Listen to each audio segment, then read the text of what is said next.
Absolute Radio is the home of rock and roll football. Barclays Premier League football commentary every Saturday afternoon.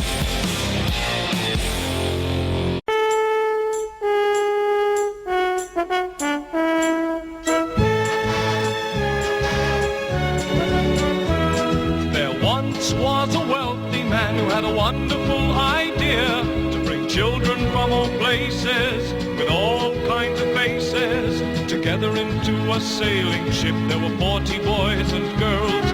They would sail their ship around the globe, so they called it the United World. The ship was just 3 weeks from shore when a hurricane bore down. The waves were big as mountains. They felt they would surely drown. They jumped into the lifeboats, rowed away from the wreck. They didn't count them, they hadn't time. 5 children were left behind. The children fought the storm all night and finally fell asleep.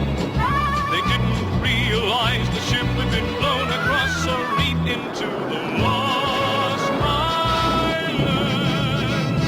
But hiding in the bushes was a watchful pair of eyes. And living in the valley were people lost in time, ruled over by a tyrant whose face was in a mask. The children must defeat him so they can escape at last from the lost islands. The lost islands. Can this show get any worse? Iain Lee on Absolute Radio. Supposed to be the it's going to be one of those shows tonight, dear listener. That was supposed to be the long one, and now I've knackered up phone box here by trying to close it and reopen it, and I've reopened it again, and there's a call. Could someone give us a call? 0330 123 1215, and we're having a little bit of trouble with what I like to call the phone system, in that it will appear that we can't take any calls. Is that what it appears to be, Okay. Eloise? She's talking to someone. She's talking to, possibly, to a technical boffin, who I suspect is going to suggest that we move upstairs, which is always a fun thing to do 7 minutes into the show. So, an exciting day today. I very, very close to a breakdown. We'll discuss that maybe tomorrow's show, unless I check myself into a clinic, which I might do.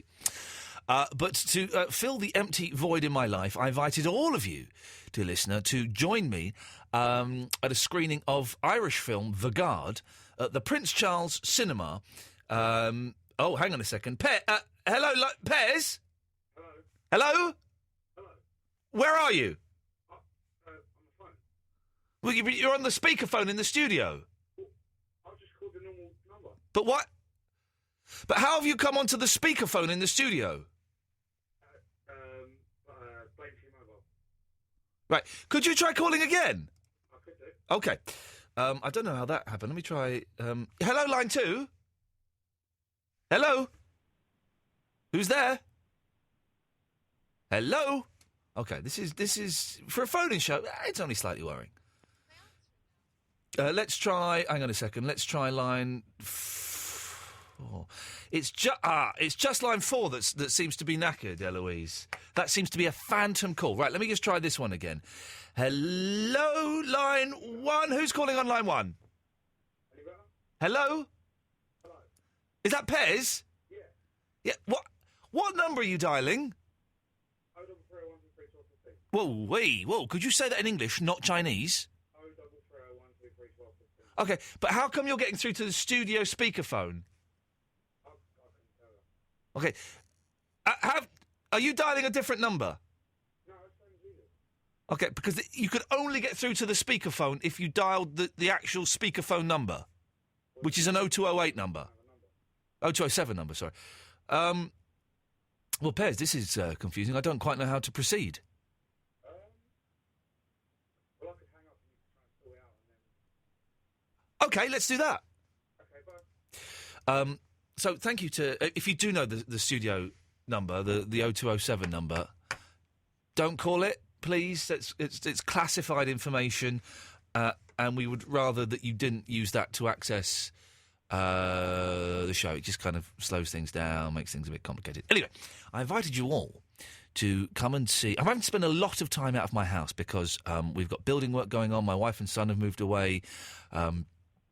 And I'm spending a lot of time wandering the streets trying to find Cafe Nero's because they're the ones that have free internet access.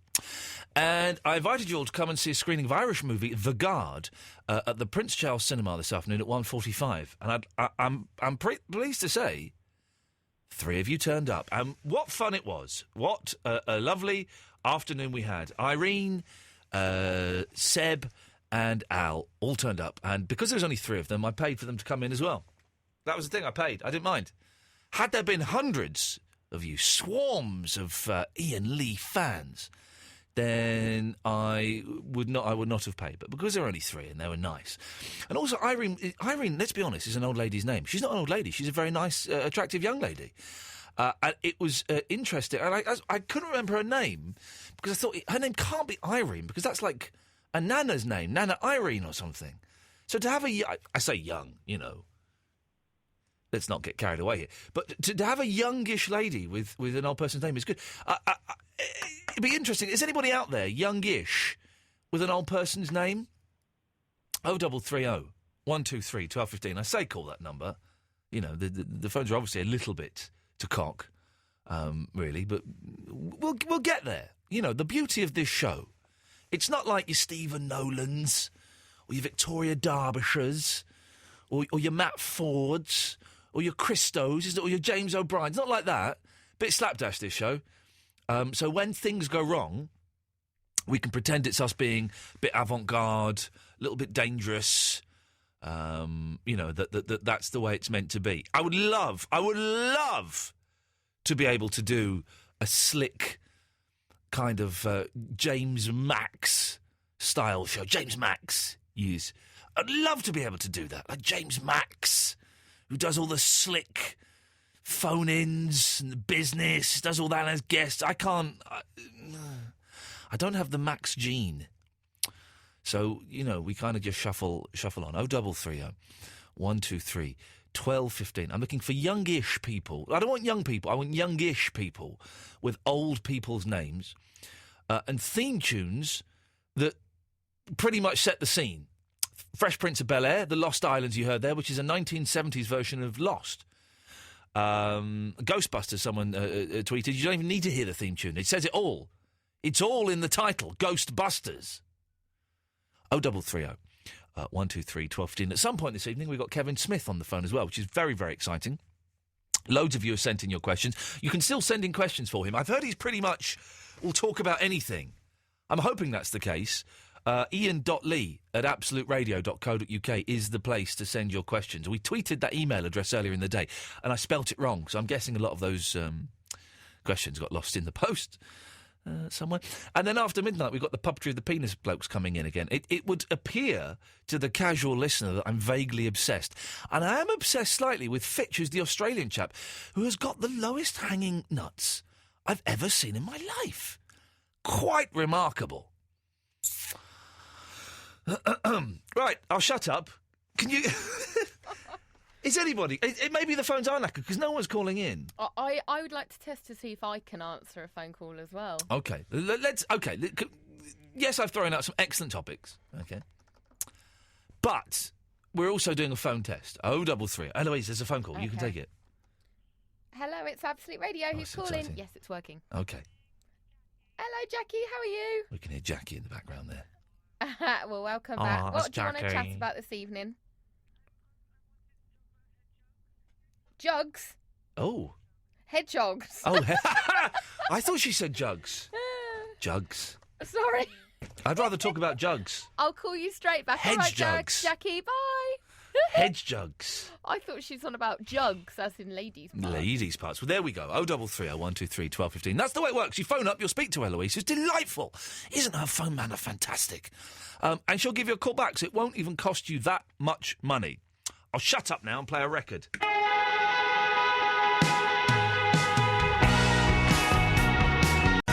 Well, Chris, of course, the A-Team theme sets it up entirely. Theme tunes that set up the story. 0330 123 1215. Sky. Believe in better. Up to £60 standard setup. HD channels depend on package which start from $30.25 a month. UK households. Minimum contract and further terms apply. Iain Lee on Absolute Radio. It's going to take you like literally in 10 seconds. Oh, All there we right. go. Cheers, Kevin. Bye. Did you just whisper into my ear that he's gone to the loo? Yes. He's back now, though. Is he back? Oh, good. Is that Kevin Smith? Hello, everybody. How are you? And number 1 or number 2, sir? It was number 2 I had to get rid of. I was terrified that I rushed upstairs to get the phone. I was terrified if the wife came back while I was still on the phone and then she went to the bathroom, I'd look like a total pig. Can I just say that I've never started an interview by asking someone if they've just done a poo or a wee-wee. It's weird. I start every interview telling people which one I've done. It's nice to talk to you, man. How are you doing? You all right? Excellent talking to you. I feel great, man. It's been cool. We took the movie over here, showed it in London.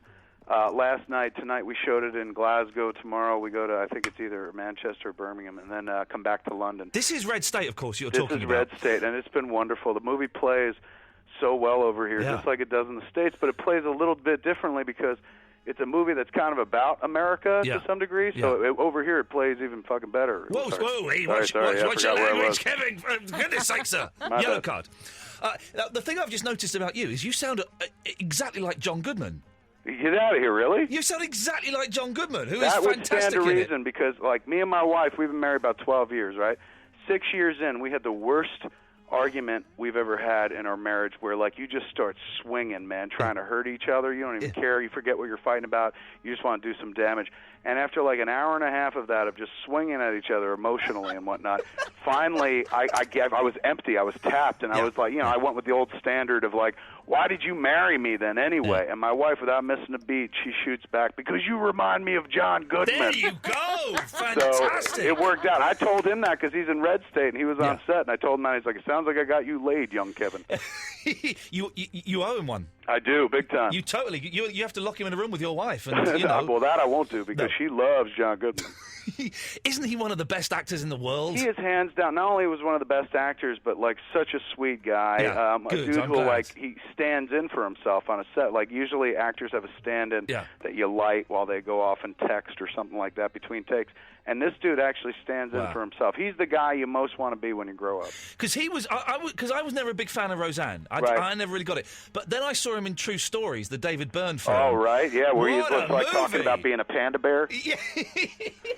Isn't that a great movie that no one's ever seen? It's a phenomenal flick, man. It's a David Byrne flick from back in the day. Yeah. It was a true indie film, very, very esoteric. And John Goodman's, I think it's his first movie role. I think it was his first, is kind of his big break. Yeah, I mean, Revenge of the Nerds came either right before or right after that, where he played like a tough guy coach. But generally speaking, I think it was the David Byrne movie most people recognize. I kind of think that I don't know if you've ever seen Head, the Monkees movie, but True Stories is kind of like an 80s very much version like of that. Head. Yeah, very much like that. And I think he said that. Like David Byrne, in a few interviews, was talking about how Head was influential. Well, do you know what? I interviewed David Byrne about 6 months ago, and I said that to him, thinking he'd embrace me as like a kindred spirit. And he went, "Oh, I've not seen that movie." Get out of here, really? He'd never seen Head, according to him. That's weird because I remember I thought I read an article where he talked about it, but maybe I'm just putting words in his mouth. Either that, or maybe he's like, I don't want to talk about Head no more. Maybe he's talking out of his ass. Yeah, really. Be honest, that David Byrne. He is a genius. He is a genius, and he's one of the three people I'd go gay for. Totally. Yeah, I got a list of 10. He's not on it, but I like him a lot. Give us a couple from your list of 10. Affleck's definitely one. Really? Wow. Yeah, he's a good-looking over guy. Here, there's actually some local color like Edgar Wright, Simon Pegg, Nick Frost. Not so much Edgar, but Simon and Nick definitely. Yeah. Wow. Okay. Well, I'm sure that can happen. I could probably hook that up. Yeah, I've definitely. Met him a few times. Red State. I didn't enjoy it, but I don't think I'm meant to enjoy it, am I? Because it's quite uncomfortable meant to viewing. make you shift in your seat. It did a lot, man. It's uncomfortable. And when I say that, it's not an insult at all. No, that's the highest compliment you could give this movie. Like, I'm known for doing comedy generally, but this time around I went for something completely different. I mean, there's some laughs in it, some dark satire, but it's an unsettling flick. And whereas, Clerks and Mallrats were like comedies, this one is a horror movie, more like Jersey Girl. But it's also... It's kind of like two movies in one. It starts... Three, actually. I tried to cram 3 movies into one. Like, what I did while I was writing it, I said, any time where I know where the movie's going, that means the audience is going to know where the movie's going. Yeah. So basically, shift. Like, as soon as I know what's happening, jump and make a completely different flick. and then you'll leave the audience kind of second guessing and wondering if you could just tie all that flick together with one cohesive storyline.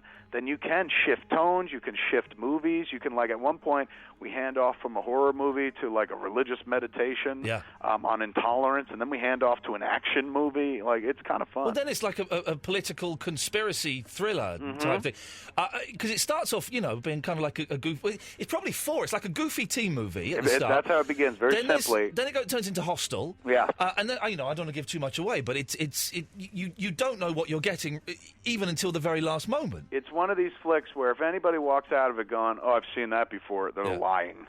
They're flat out lying. You could be like, "I don't like this movie," or you could be like, "I love it," but you can never be like, "More of this." It's nice. It's a real a movie that makes you think. And like, because most times we go to the audience, we don't to the films. The audience doesn't really have to engage. We just watch as an audience. And this movie forces you to actually think ahead of it or try or play catch-up. So it's constantly kind of engaging the creative side of your brain. And, even if you don't like guns or religious right-wing freaks or the government agents, there's a hot girl in shorts as well. Yes, in jean shorts. Everybody's happy, and Daisy Dukes. I throw in a little something for everybody, man. If you can't stand that satire, I'm like, look at the cheesecake. There's a moment in the movie, my wife's in the movie, and there's a moment where she's firing an automatic weapon over a giant cross, and I'm like, there's nothing sexier than this. It's a very, very sexy movie. Now, you're distributing this differently. You're not going to, like, the money people or something. Well, here in the UK, it's all about the money people. Like, E1 picked us up, and thank God, because back in the States, for the last 6-8 months, I've been taking the movie out myself, and that's gratifying, but it's hard work, dude. And you're alone. Like, basically, you're making phone calls. You're figuring out what things cost. We had a real skeleton crew. So it was nice to kind of come over here to show the flick where it's more traditional, where we had a distributor pick up the movie and, like, they make all the decisions for you. Like, here, you got to sit down and talk to these cats and then go to a screening here. And that's nice. It's nice to have somebody pointing and being like, do this, because we left it behind when we distributed the movie But why ourselves. did you do that in the States then? Honestly, like, in the States, unfortunately, they market. Like, they spend millions of dollars. I was looking at, we made a movie for $5 million less $1 million for a tax rebate, so all in $4 million. Yeah. Now, if we had sold it to, say, in the States, Lionsgate is one of the most responsible marketing studios on the planet. They don't spend a lot of money to release their movies. Generally, they don't spend more than $20 million. That's an industry low. $20 million to put commercials on TV, billboards outside, newspaper, magazine ads, stuff like that. So I'm sitting there going, my movie costs $4 million. Then we're going to tack on $20 million in marketing on top of it. That means I got to make $24 million to break even, but that's not even true because that box office figure they report, that's not accurate. Like, they tell you one figure, but really the studio gets half of that, the exhibitor gets half of that, the people who own the theaters. So now I don't have to make $24 million back. I got to make $48 million back on a $4 million horror movie. Wow. And I was just like, you know what? There's a better way. I got all these Twitter followers. I got a podcast network that's like got subscriptions up to about 300,000 per episode. I'm on stage. I can get onto a radio station. Like, I could do this myself. I don't need to spend that money to let people know the movie's coming. That's all marketing is. Just tells you when the movie's coming. But if you shrink kind of the window you're going after, everybody wants everybody. Yeah. Everyone wants everyone to spend their money and come out to the movies. But if I'm like, nah, if we don't spend that big marketing chunk, we can just literally go after people that want to see this movie. Yeah. And at that point, that's not marketing. That's just literally letting them know, hey, the movie's coming. And then so we held 15 screenings across the country. Kind of one-night-only events in big theaters. Started at Radio City Music Hall in New York. Yeah. And it was lovely, dude. It was like a rock concert every night. And we were charging like $50, $65 a ticket because that's what people just pay to see me stand there by myself in Q&A. This time we came back with a movie. So when people are charging $50 or $65 to see the flick, you're not going to get a bunch of cranks in the audience. Yeah. You know what I'm saying? Like, generally speaking, the people that want to be there want to be there. If you lose the audience at that point, you've done something really horrible because they're coming in hoping that you win. So every night was like a rock concert, man. I'd come up and introduce it. The movie is like a guitar solo, and then I'd get up and do another like 2 hours of Q&A where I just tried to tell the audience, like, look, I'm a simple chimp, and I pulled this off. That means you could do this too, whether you want to make a movie, write a blog, write some music. Like, like, come on, take the chance. There's no point in not doing it, not giving it a shot. There's another way you could market in this country. You could, we have young Chinese lads that go around pubs selling hooky DVDs for 4 or 5 quid. I'm happy to do that as well, man. We got those in the States too.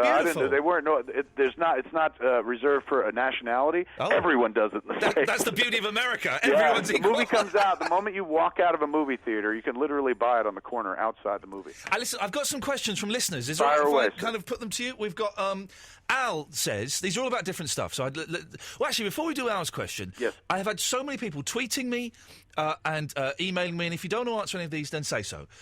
Was Bruce Willis really that much of a dick? Bruce Willis was, I don't know if he was a dick or if I just wanted him to be somebody that he wasn't. Yeah. But he wasn't that helpful, and at the end of the day, he wasn't that nice either. Like when we worked together on Live Free or Die Hard, I think over here it was Die Hard 4.0. Yeah. I had a bit part in it and stuff, but I wound up working there a week. And side by side as an actor, I got along well with him. He was very nice to me. But the moment they put me into a position of, perceived authority, like you are the director of this movie, you've seen his movies. He don't take well to authority. So, just like in the pictures, it was the same thing. So, like, I would go try to direct him, and the dude wouldn't have it. Yeah. Like, he was like, I don't need your help. And then I'd go direct Tracy because Tracy wanted it.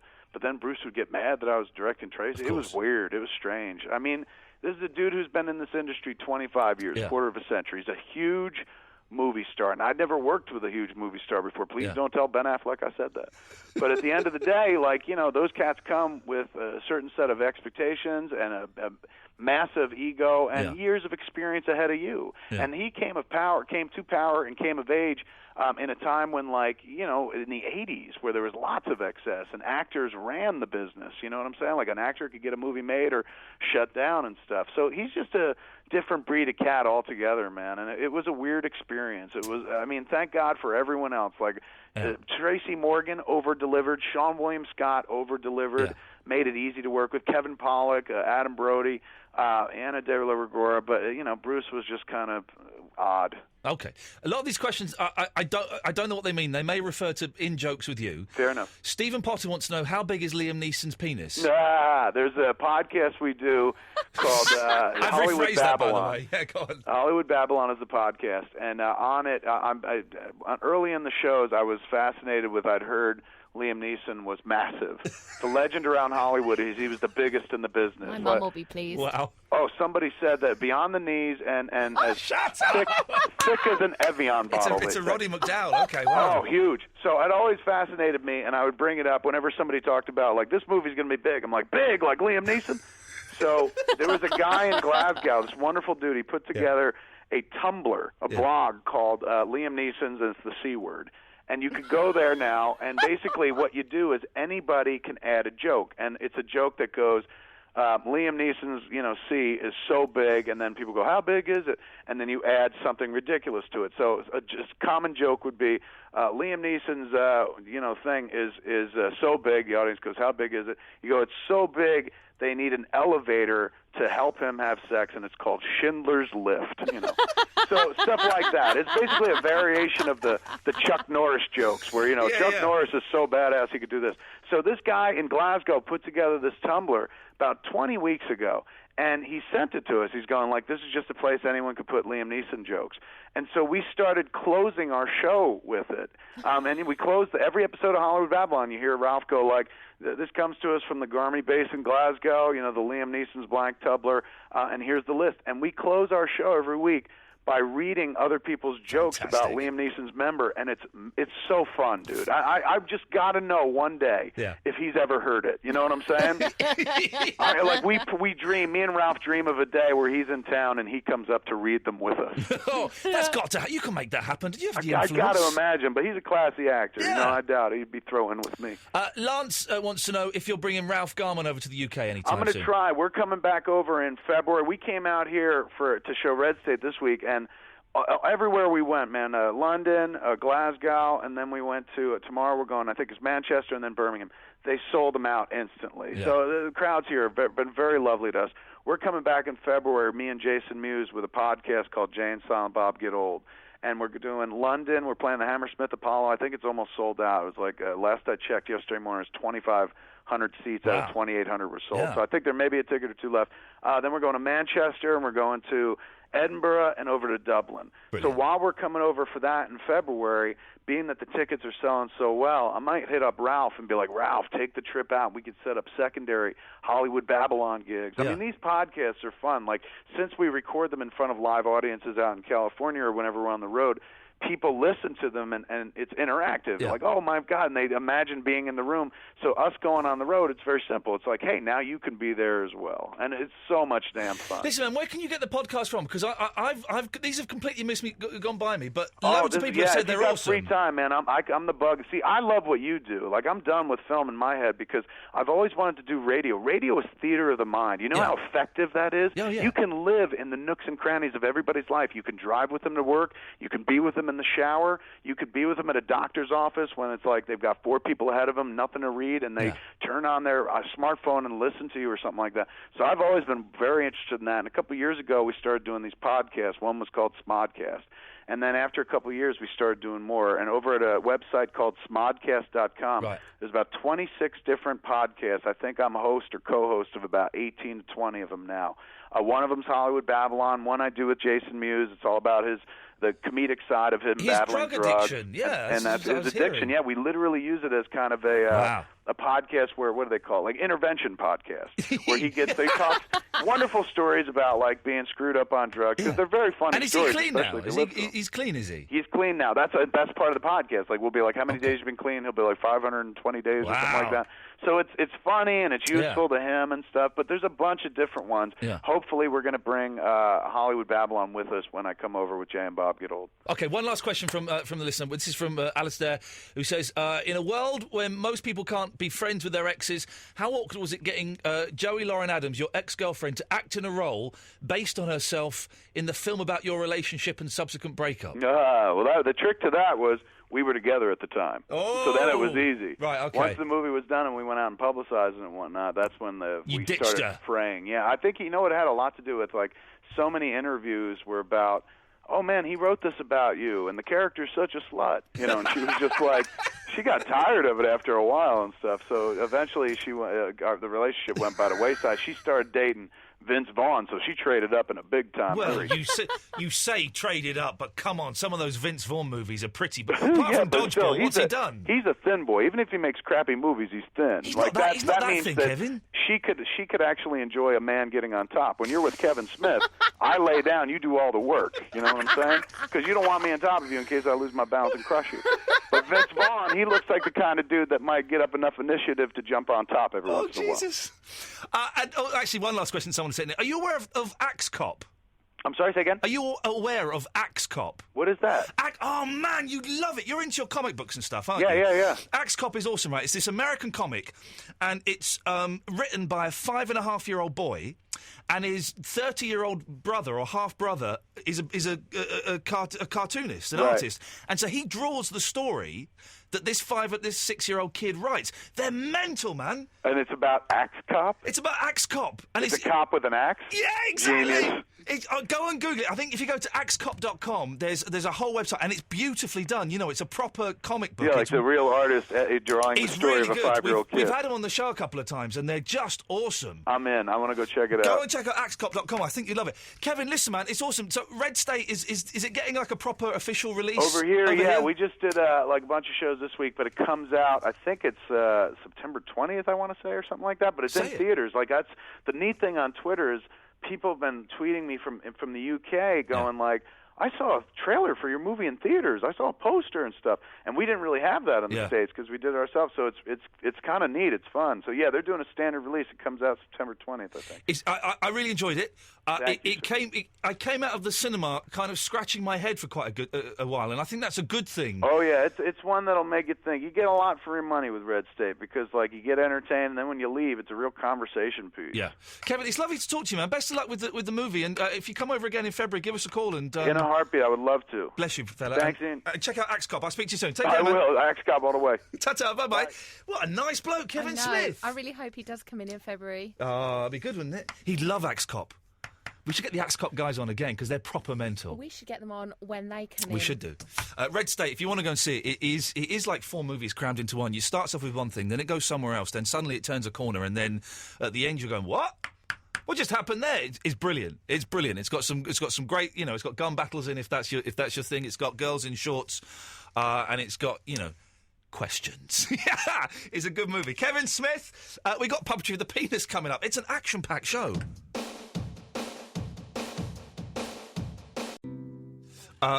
Eloise, we're on the radio. Stop flirting with the boys. You can hang in here if you want.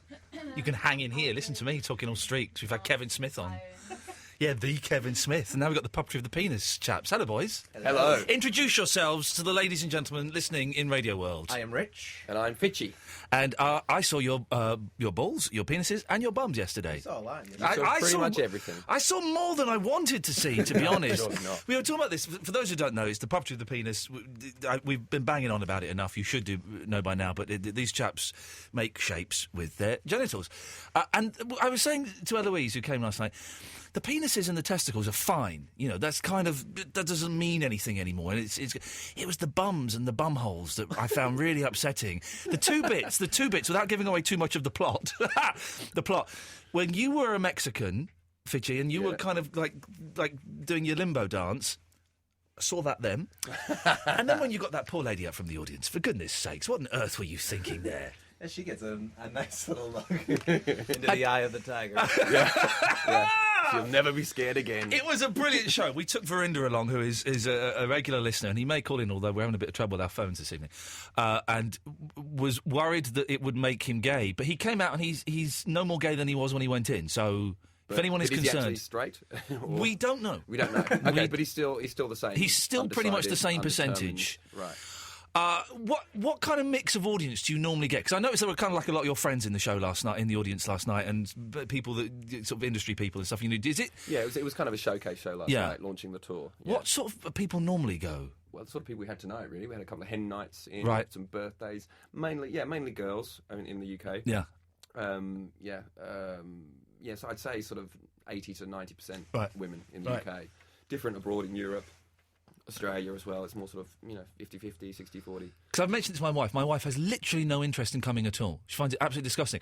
But I was telling her in front of my mum, right? And bless my mum, she's bonkers. She went, "Oh, that sounds a lot of fun. I'd love to come along." So I may be bringing my mum along one night to stuff, look at your genitals. Fantastic. You want to see him again? We were disappointed, Mister, that you didn't get up on stage. Do you know what I was? I so nearly said it was when we wanted to call you out. I did almost say that. But I didn't want to put too much pressure. We were in the studio that you covered up the camera. Yeah, there was no way. Have we got any budding dick trickers out there, or any radio interviewers that have tried the tricks already on air? I was so tempted. There was literally no way I was going to get up on stage and do the hamburger with you. But you worked it so well before. It was good, wasn't it? Yeah, it was very good. Yeah, I tell you, all your listeners really missed a good burger. Iain has definitely got something you can get your teeth into, folks. Again, I showed that to my wife. I went home and I was going, I've learnt a trick. I don't want to see it. She's quite posh, my wife. I really don't want to see it. And so one day she was in the kitchen and I got the burger out and I said, look at this. And she turned around and she went, "Will you put that away?" Not impressed at all, I'm afraid. But maybe it was you served it up at the wrong moment. I think. I think maybe I had too much relish on it. That could have been possibly, yeah. Could have been the thing. I'm going to get your tour dates up because you've just come from High Wycombe. We have, yeah. We've zoomed over so quickly. In fact, I just got a speeding ticket. No, did you? Seriously, yeah. Did you get the flash? No, was it a cop? No, it was a cop car pulled us over. Oh, but you don't live in this country. That doesn't mean anything. I do. Do you? Yeah, I do in London. So yeah, but that's annoying. You can't blame. If you're trying to blame that on us, though, it's not our fault. No, I was just so eager to get here. Okay, we're not paying the fine. Well, we thought Kevin Smith was here, so we were zooming across. How cool was he? That was really cool. That was awesome. Yeah, that was a good thing. Sitting in the car listening to that interview while I was being written a ticket. See, look at that. Your Kevin Smith was your warm-up act this evening. Right. Yeah, that's a nice way of looking at it. That's the best way to look at it. I was watching it last night, the show, and I was thinking, there is no way I could do what you do. Just even, I noticed you both had shoes and socks on. Yeah, we're not totally naked. That's stupid. We have shoes and socks on all the time. But just the moment when you start in dressing gowns, the moment you whip off the dressing gowns... Robes, I think you'll find. Excuse me, but with your names on as well. Yeah, yeah. The first time you did that, What must that have felt like? I'm looking at you because you're like such a young, innocent young man. Yeah, well, it was really terrifying for me the first time because I did it in New York. Just put that a little bit for a few hundred people, you know, and I'd only ever done it for a handful of my friends at school when I was, really drunk, and they were really drunk, and so I wasn't sure how people that didn't know me were going to react. Yeah, and no, they laughed, which is kind of strange that you want people to laugh at your genitals, but we do, and so. Are you not jealous of him because he's got a bit of a tan now? He was telling me he's been to Greece for a couple of weeks. He's got a stupidly good tan. He's looking good. And I went up to the Highlands. You idiot! It's stupid, You're all pale and pasty. I know. I'm pasty as it is, and we've done 4 weeks in incredibly wet Edinburgh. Yeah, and then I went up for a week and a bit. How did Edinburgh go? Was it good? Yes, it was a great festival. Yeah, we had to go. Really good venue. Really a lot of fun. The weather was awful. So I hear. We had a lot of fun and quite a few sellouts and really good time. You both have your own unique selling points. You've got an amazing ass. Oh, thank you. You've got, I'm straight, I'm married, but you've got a great butt. And I spent a lot of time looking at it going, I wish my butt was kind of that in shape. And you've got the most amazing low-hanging testicles.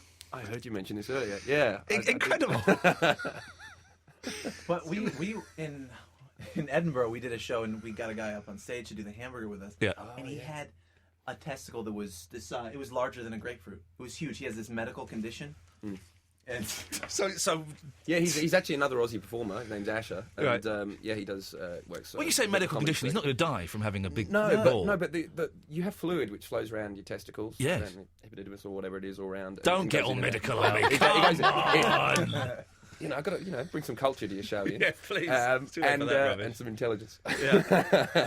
Anyway, it seeps through. It goes through his tubes and then out again. But unfortunately, one of his testicles, it doesn't seem to come out. It kind of goes up, fills, and just fills this sort of pocket of fluid in, and he eventually has to get it drained. But it's quite painful, so he doesn't rush to go and get it done. No. But seriously, we're talking this size, one testicle. It was the funniest thing I've ever seen. I was crying on stage. I was laughing so. I'm glad you're laughing at another man's testicular misfortune. For goodness sakes. A grapefruit-sized testicle, a good-sized penis, and then a normal-sized testicle. Could it potentially explode? We tried to make the burger, right? But he lost the meat in the buns, and it looked like a whale, which we named Moby Dick. Yeah, totally. Eloise, what were the highlights of the evening for you last night? The piano playing was spectacular. Oh, the piano playing was funny. Oh, you've not got headphones. You can hear. The piano playing was very, very funny. Yes, we're very talented. Can you hear with those? There should be there might be a little dial at the end of your lead that will take you to the wonderful voice of Eloise. She was saying that she enjoyed the. Is that any good? Yeah, I think we can almost hear Eloise now. I liked the piano playing. I was saying that was awesome. My favourites, and again, not giving away too much, but E.T. And I like the snail a lot. I thought the snail was... The snail is always brilliant. Yeah. Last time when we got that on camera. Yeah, I zoomed in on that. Yeah, your shaky camera work as you were giggling away. It was hilarious. I was shaking so much. If you want to speak to the Puppetry of the Penis chaps, we're having problems with our phone, so people may not be able to get through, but it's 0330 123 12. Are you all right to stick around for a little bit? Is that okay? We'll as long as you want we'll plug the website. There's a whole tour coming up, which I've got in front of me, so you can cough, don't worry. Okay. You can have a cough. Kevin Smith was doing a poo, so you can do pretty much whatever you want. Turn my head and cough. There we go. 0330 123 1215. We'll speak more to the Puppetry of the Penis chaps after this.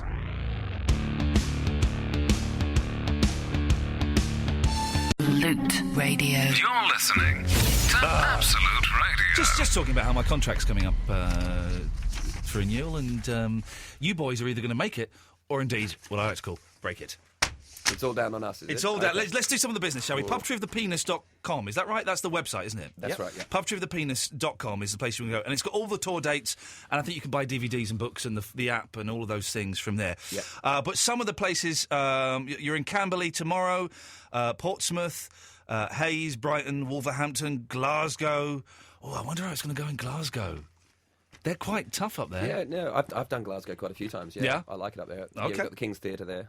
That's going to be a good one. Well, it's a nice place, the King's Theatre.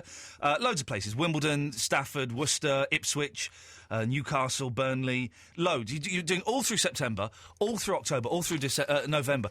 Do you never? Get bored of doing it? You're obviously having a lot of fun last night. That was obvious to tell. You were enjoying it. You could tell. But do you never think, oh, God, I've got to go and show my penis again to those idiots. I'm a trained actor, for God's sakes. No, I just think about all my friends that are actors that aren't actually working at the moment. That kind of makes me go, I'm getting paid to do this. We're working. It's great. No, it's a great fun show. Yeah. I do enjoy doing it. I love I love doing other types of theatre and obviously filming as well and radio work, whatever. Yeah. But I do enjoy this the particular element here, which is like there's no fourth wall. There's a full. It's like stand-up comedy. Yeah. Part of the expression, obviously. Yes. A bit like pantomime. We're talking to the audience. There's discussion. We're using heckles or whatever. Yeah. And getting the audience to join in. I thought the audience were quite subdued last night. I think they were a little shy. shy. A little bit. They were a bit shy. Yeah. Especially because we were up in Edinburgh, and so they were just kind of wild up there. And, I told you, I think the last time we were on the radio that 4 times I'd been groped on stage by women that we'd brought up. So, no, but... that woman last night was... She was... I don't want to disparage her, but she was drunk, surely. I'm surprised she didn't go for the... Yeah, well, the grab or the reach around or something. Yeah, yeah, it happens. Hopefully, we try and make sure that their hands are full with his legs. Right.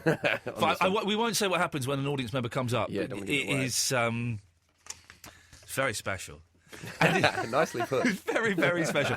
And when the house lights went on and you asked for a volunteer to come up and do the hamburger with you. Jeez, man, why would you? Does anyone actually get up and do that? This is the bit when you disappeared down into your seat. We all you sank into our seats at that bit, and Eloise sank down when they were telling me during the break, Eloise, that they were going to try and get one of us up to do me to do the hamburger and you to... I wouldn't have minded going up, I don't think. Oh, really? You but really? I was hoping someone else was going to offer themselves at first, and that lady did, so I was saved. Hey, we can do that tonight. We've got his Get back in here. Get back in here. Now I know You're what's just coming. the right height, too. Now I know what's coming. There's no way. I'll tell you what she told me she'd do once for £500, and you'll see that actually... I won't say it on air. Don't say it off air either. Don't say it off air, okay. I won't tell you what she said she'd do once. Your parents still with us? Are they still around? And are they proud of you, boys? Yes, my mom's seen the show twice. My sisters have seen the show. Right. My dad's seen the show. So, and my family too. Yeah, they love it. Yeah. They're not rushing to come back and see it again. There is a bit of a kind of like, I've seen you do it. It's very good. It's great. But you are my brother. And my sister. My sister said, she was like, yeah, once is enough. Yeah. So, but yeah, no, they're very proud. They're happy. It's we're working and we're enjoying what we do and we're entertaining people. It's funny, man, as well. That's the thing, that it is really. I just remembered something. Oh, go on. The talking penis. Oh, that was out of order, actually. Even me, and I've had a penis for most of my life. Well, the singing one. Even it took me a while to work out what was going on there. That was horrible. Did you know at the beginning? Yeah. Oh no, that was just cut that bit. It's horrible. You shouldn't be. That's going to be sore. It's funny because there's a reaction. I mean, yours not so positive, but it gets a reaction. Its mouth really wide. Yeah, I know, that's going to be sore. That's going to hurt. Well, there's a moment when they open the curtains that the audience doesn't really know what it is, and then after a few seconds, you hear the audience kind of recognizing what it is, and then it's kind of that disgust. Yeah. That's what I was like, I think. Let's not give too much away. No, we want to really surprise for the audience. Listen, I could tell you everything that happened in the show. There would still be plenty of surprises in there. Did you have a favourite trick?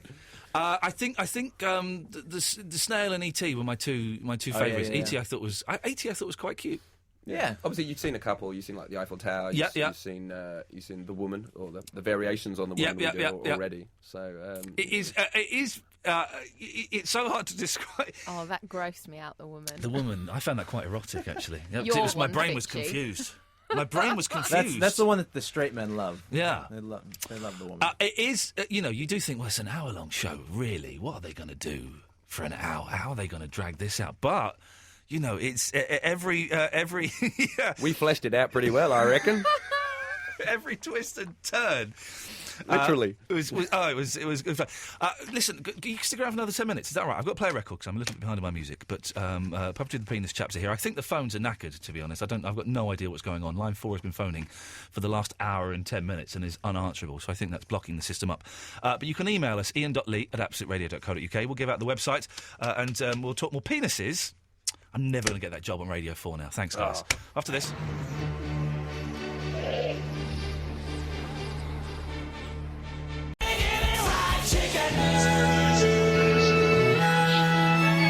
was just saying to the chaps, the tour is relentless. September, October, November, hardly any days off. And you got some nice theatres, you got some theatres, I'll be honest, they sound a little bit... But the Jersey Opera House, 3 nights at the Jersey Opera. This is fantastic. I've no idea what it's like there, but by the name, it sounds amazing. Yeah, I'm looking forward to it. I've never been to Jersey before, so yeah, it's going to be great. And 3 whole nights. They may not let you off. They may not let you off the island. Really? They may keep you there as prisoners. It's possible. It could happen. If you want to find out more about the tour, and you know, it is. It might not sound like this is the thing. I'm going to drag my wife along at some point. It might not sound like your thing, but it's just like a funny show that just happens to have penises in. I think is the best way of describing it. I don't know. Thank you. You use one of my quotes as well for the show in Leicester Square. Not since the Chucker Brothers have 2. Yes, that was... Dicks been so entertaining on stage. Yeah. You don't know who the Chucker Brothers are, do you? But it's believe no, me. I do, actually. Oh, yeah, really? I do know who they are, yeah. That was a really good line. No, thank you for that. Oh, I've always wanted my name on a poster. It was for that. Puppetryofthepenis.com is the website to find out all the details of the tour. And, you know, you better get ready. They may be coming to your town, to misquote the Monkeys. There's DVDs. There are, I nearly said videos, like we were living in 1987, for Christ's sake. Books. And there's the app, the iPhone smartphone app. What does that do? That gives there's two different apps, the beginner version and the expert version. Yeah, and then each one has about 10, 12 tricks that you can go through, and it gives you like a 4-step instruction. And then it has a photo of what it's supposed to look like. Yep. Yeah, so you got the photos. It's a lot of the stuff from the book and the little extra things there. So you can get that for your smartphone, download that, or you can pick up the books as well and the DVDs. Have either of you got kids? No. Because I was sat there last night. I got a little boy who's 20 months, and I was sat there thinking, what would my son, you know, when he gets older? And he goes, so Daddy, what do you do for a living? You know, kids always ask, what do you do for a living? I go, well, one of the things I do is I get my penis out and make shapes with it, much like this, son. Look. And I was trying to think how to explain. It's a weird kind of thing. It's just such an odd job. I can't get my head around your penis is what I'm trying to say. I'm quite grateful about that. That's it. No, it's I'd be quite proud actually. I've got no, of course. I've got a nephew, and I'm very I keep teasing my sister about well, I've seen him doing stuff since he was a little kid, sort of playing with stuff, exploring his body. I think it's about time he started to learn how to do these tricks. Are the English audience more reserved? Because we are kind of uptight about sex and genitals and stuff over here, more so than I'd imagine in Australia and in New York, and certainly more so than the continent. But the audiences we get in, I wouldn't say. Now, once they're in there and they're like, there's a bit of a shock factor, and they get into it and they enjoy it. That's fine. I think there's just a bit of a misconception in my view from guys coming and watching it. That's the only thing. We'd love more guys to come and enjoy it. The guys that watch it do enjoy it and see it for, as you say, for what it is. It's a comic show involving genitalia, puns. There's some innuendo, definitely, but it's a good fun show. It's not a sexual thing, so we'd love to get more variety in the audience in the UK, because we get it far more in Australia. Blokes, go along and see it. You know, it is go and have a few beers and enjoy this. I just remember the skateboard as well. The skateboard's hilarious. Did that blow your way? We did it. We were there. We were doing it. We were certainly giving it a good crack. Richard Fisher, it's so nice to meet you. You have an open invitation anytime, if you're passing through town or if you're bored or if you want to show me your penis. I'm not going to let you ask you to do any tricks tonight. I'm going to let you have the night off. I did want to let you know that when you were talking to Kevin Smith about Liam Neeson... Yeah. Yeah. Simon Morley was at a party with Liam Neeson. Simon Morley, the creator of Puppetry of the Penis, was at a party with Liam Neeson and spent about a half an hour in the bathroom showing him how to make, I think it was the Pelican. And did Liam Neeson Neeson was obsessed with trying to learn how to make. He was doing these tricks, and his partner, his wife, they could only do it in the toilet, so they were just doing it there because. And Liam Neeson was doing the tricks. Yeah. You should really totally have phoned up when Kevin Smith was on. I was driving. I just got a speeding ticket for trying to get. You got a ticket already, and you got another one for God's sakes. He'd love to know. We'll get in touch with him and let him know that that's what Liam Neeson gets up to at parties. We're trying to get Simon in at some point as well to come in, because he's the guy that invented it 10 years ago. Something like that? Just over. Yeah, more like 13, 14 years ago. It's like when he got together with David Friend. Yeah. He seems so normal. You all seem so normal. This is the weird thing. I know you said that last time you met Rich. You went, hey, you fine, but you're such a nice, clean-cut American. I'm so sorry. Yeah, thanks. And the high five as well. I just remembered from last night. It was a horrible show. It wasn't. It was awesome. It was very, very funny. Puppetry of the Penis in 3D. Puppetryofthepenis.com is the place to go. They're doing tour all through until November. It's worth seeing. Rich Fitchie, thank you very much for coming in. It's lovely to see you again. Cheers, mate. 0330 123 1215. I keep giving the phone number out. The phone ain't working. I don't know why. Let's have this.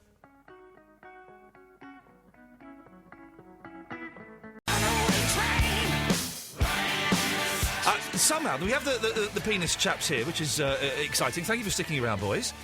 Somehow, someone has managed to sneak through our broken phone system. You can try the phones. 0330 123 1215. Who have we got on line one, please? Nick. Hello, Nick, and where are you calling from? Gloucestershire. From, I beg your pardon? Gloucestershire. One more time? Gloucestershire. OK, lovely. And what can we do for you this evening? I've seen the Puppetry of the Penis guys. Oh, they're still here now. They're still here. Rich and Fitchie are here. Oh, hi, Rich. Hi, Fitch. Hi, hello there. Oh, nice one. I think... it was nice of them to say hello, yes. I'd have been angry if they hadn't said hello. That would have been rude of them, wouldn't it? That would have been well rude. Would have been well out of order. I was stormed down there from Gloucester. Yeah, and I would probably poured a little bit of paint on your pavement. Well, let's not get carried away, Nick, for goodness sakes. They are visitors to this country. It would have been more debate. They don't know our manner system over here. What do you want, Nick? I'd just like to talk to you, to be honest with you. Do what? I'd just like to talk to you. OK, well, you are, but is there any way you can make it interesting? Yeah. You know Kevin Smith? Well, I spoke to him. I don't know him. You know you spoke to Kevin Smith? Yes. Don't like him. OK. Let's go to line... The phone seems to be working now. Line 2, you're on the wireless. Hello? Hello, who's this? It's John from Glasgow. Hello, John from Glasgow. I phoned your station up about a year ago. OK. And did it go well? I'm not a regular caller, Ian. Oh, I noticed. If you're leaving an annual gap between each call. Yeah, well, it makes more sense that way. It does, doesn't it? You get Barry and all that come on, they're on every 2 or 3 days. And yeah. Apparently Barry's got a show on radio too. He has? So what can we do for you this evening? Not a lot. OK. Look who's calling in. Boys, it's your biggest fan. Ladies and gentlemen, it's Verinda. Is she a girl? Is he a boy? We don't know. We have not got the evidence back from the laboratory. Verinda. Yes. Yes. How you doing? Yeah, I'm good. Do you want to say hello to Rich and Fitchie? How you doing, Rich? Fitch? Good, thank you. I'm very well, thanks, Vinny. Nice to speak to you finally.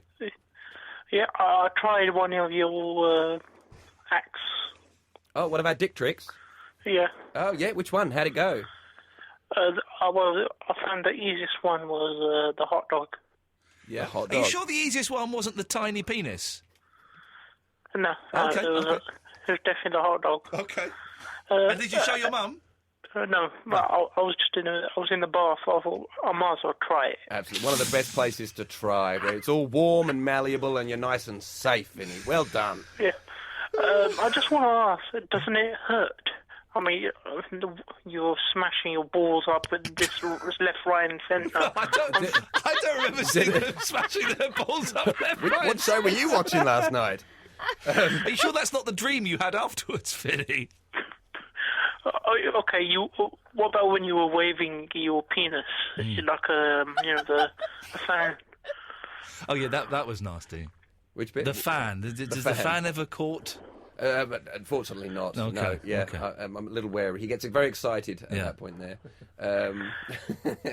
No, there's been no danger, actually. And another thing, has your penis grown since you started this act? The thing is, it sounds like a silly question. It's a genuine... He genuinely wants to know this. His brain isn't clever enough to think of this as a joke. Vinny, you're not the first person to ask. I feel like it does. By the end of a long tour. Yeah. There's extra, elasticity and... Vinny, I've noticed on the puppetryofthepenis.com website that they are looking for people to, audition for the act and to take the act around the world. I don't know. Is it something that you'd like to do, Vinny, when you grow up? Maybe. Does it pay well? It does. It does pay pretty well. Thank you very much. Yeah. These guys are lighting cigars with £50 notes. Oh yeah. And just one more question. I think it was Richard who pulled his penis up his arse. steady on, fella. I'm going to let that one go, but that's a yellow card. Does that make you gay? Okay. Well, thank you, Vinny. Thank you very much. Well, Vinny, you can try it and then you'll know yourself, mate. Rich, are you? Well, no, you see, I was doing the woman, so it was. Can I say that? You can say vagina, because that's medical. Yes, it was a vagina, so I put my penis into my vagina. Okay. That's a very straight thing. You can't say that. Line 2, you're on the wireless. Hello there, Ian. Right, basically, I'm on holiday at the moment, and I'm in Cornwall. Oh, good for you. Do you reckon maybe able to do a pasty? Can you do a Cornish pasty? That's quite a good one. You probably could with a bit of work. Yeah, I think we're going to work on that. It's a really good one. Yeah. Are you going down to Cornwall at all? You must be going around that way. We're going down to Torquay. Okay, you've got to work out a pasty for that. We're doing the Princess in Torquay. So yeah, that's a really good one. I'm tempted to actually start having a go at that right now. Please don't. I really don't ever want to see it. And we have to work on. Eloise suggested the snowman. So so we're going to work on that for her. Eloise, the frosty snowman. You've got to use her name to describe it. That's the thing. Fame at last, Eloise. Yeah, in the penis form. Okay. Line 4. Oh, hang on a second. Line 5, you're on the wireless. Shabba. Okay. On that bombshell, I think we're going to play some adverts. Absolute. Some phone calls, shall we, dear listener? 0330 123 1215. The phones are kind of working, but kind of not working, and kind of sort of working a little bit, but maybe not. Rich and Fitchy are here from the Puppetry of the Penis. Oh, look, we've got a call that you'll like. This is. If I can just get this to work properly, let's go to line 1. You're on the wireless. In 1 minute, Neptune travels 201 miles in its orbit around the Sun. Globule. Thank you very much. That's Looney John, who calls in regularly and tells us interesting things like that. You're all looking like, what? What was happening? This isn't 5 Live. This isn't what we were promised. Yeah. We only know about Uranus. Yeah, who was discussed. Well, I went to the Sir William Herschel Grammar School. Sounds posh. It's not. It's in Slough, so therefore by default it can't be posh. But Herschel discovered Uranus. And so every year we would just make hilarious. We would do the Uranus gag all the time, and we could say it and get away with it because the teachers couldn't tell us off. He discovered the bloody planet. It's a stupid name, though, isn't it? You'd think you'd come up with something a little bit. Rich, you get the joke, yeah? Oh yeah, no, I totally get it. just looking really blank. Was it? No. Was why is that its name? Because it looks like a bumhole. It's got a black hole. Fair enough. I don't know. Is it from a Greek or probably? Those Greeks invented it, didn't they? All of that. My wife's half Greek, so I can be a little bit racist towards the Greeks. I think with impunity. I think that's how it works. We'll find out when you get home. Well, so it means my son's a quarter Greek, so I must be able to. My flesh and blood is a bit Greeky, so I can probably say pretty much Greeky. That's Greeky? You can say that, can't you? Go on. Since he was a child, has he been throwing around his don't say cups and don't stuff? say that to my mother-in-law. Hello. She goes, "What do you think? I'm a tourist? We don't do that." She gets very upset. Yeah, yes. Hello. Who's calling? Yeah, just me again. Oh, Verinda. How lovely. I was just wondering, can you do 2 snooker balls or pool balls colliding? All those like crackers. an executive toy. Yeah. Well, we'd only have to do 2 because we don't get close enough to do 4. Well, you got quite close. There was a bit last night when you almost touched. There were a couple of bits last night when you almost touched.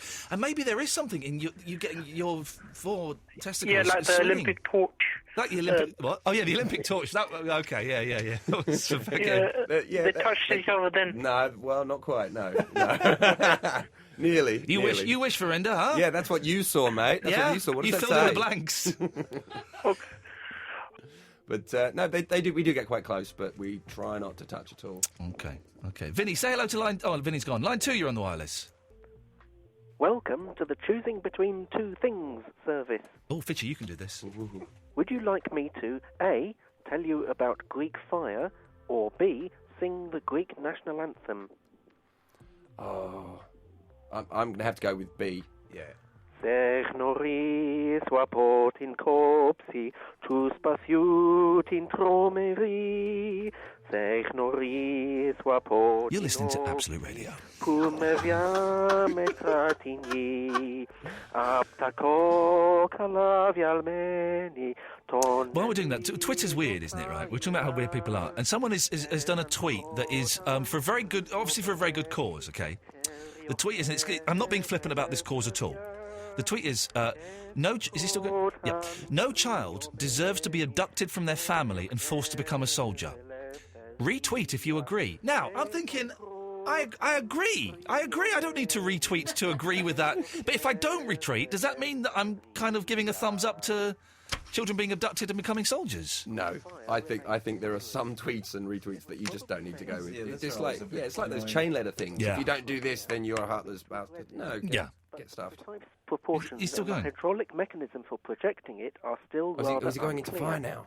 Is he Some combination No, of this is still part of the Greek national nevertheless, This is the second verse. You don't get to hear that often. No. Which could be forced onto enemy ships, causing terror and destruction. Okay, we'll fade him down and we'll come back to him a little bit. See if he's still there. Let's go to my favourite caller. line 2. Two, you're on the wireless.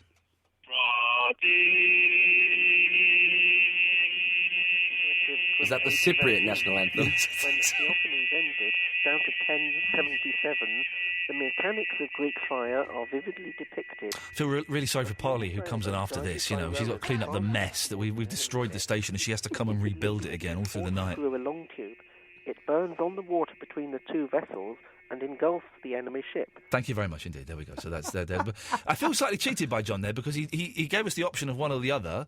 You chose the national anthem, then he gives us the Greek fire anyway. Yeah, it wasn't. Yeah, I did. That's not playing the game. That's I played not- fair. no, I played that's not fair. I playing the chose game. one, and he gives both. No. Unbelievable. Where are you off to tomorrow, boys? We're off to Camberley. Camberley. Yeah, we've got Camberley, Portsmouth, Hayes, and Brighton. Is it a this week. sensible tour? Is it a tour where the dates follow, or is it one of those crazy tours where you're up there, you're down there, you're over there? This week isn't too bad. Yeah. Okay. And next week starts off quite well. But then there's a couple crazy, random jumps. Yeah. Yeah, when we go down to Torquay. You think that's a someone? fair Hey, trip and- whatever dude is booking this tour, could you not look at a map instead of just doing it alphabetically? For God's sakes! Yeah, All you exactly need is right. a map. Rich Fitchie, lovely to meet you. Puppetryofthepenis.com. It really is. It sounds like it shouldn't work, but it's a fantastic show. It's hilariously funny, and you both do it superbly. So well done, you chaps. That's it. Polly James will come in. And we'll hopefully do a decent show because this has been a complete and utter tosh. I may be here tomorrow. Who knows? I may have a breakdown and check myself into the Priory. Until then, ta-ta. God knows what is hiding in those weak and drunken hearts. Guess he kissed the girls and made them cry, those hard-faced queens of misadventure. God knows what is hiding in those weak and sunken lines. Fiery thrones of muted angels, giving love but getting nothing.